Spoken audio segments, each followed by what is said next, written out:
Oh je, was ist denn nur in Sunnyville passiert? Gerade eben war noch alles friedlich. Und nun scheint hier etwas ganz schön schief zu laufen. Wie kam es denn dazu? Vorher waren alle friedlich. Und nun das? Doch die Maus scheint zu wissen, was sie tun muss, um allen in Sunnyville zu helfen.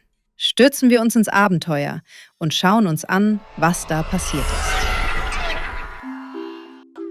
Sunnyville war der perfekte Ort. Alle waren dort freundlich und hatten Spaß. Das Städtchen strahlte vor Schönheit.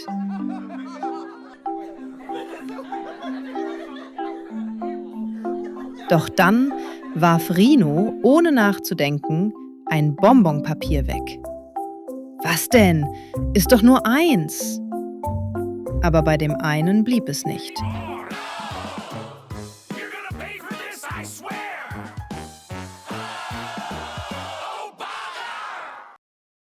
Die Giraffe war darüber gar nicht glücklich. Wer schaut schon gerne auf einen Müllberg, sagte sie. Darum pflückte sie eine Blume. Was denn? Ist doch nur eine, dachte sie sich.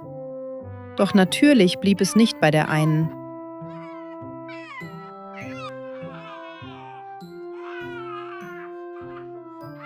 Der Pinguin war wütend. Er hatte diese Blumen geliebt. Vielleicht geht es ihm mit ein bisschen Musik besser. Was denn?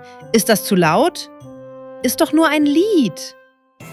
Aber auch er lag damit falsch. Die Maus traute ihren Ohren nicht. Es war einfach schrecklich. Sunnyville war nun gar nicht mehr schön. Und alle hatten schlechte Laune.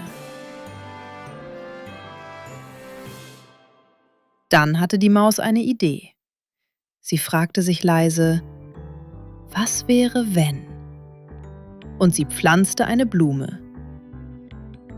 Es war nur eine, doch sie duftete genau wie das Sunnyville, an das sich alle gerne erinnerten.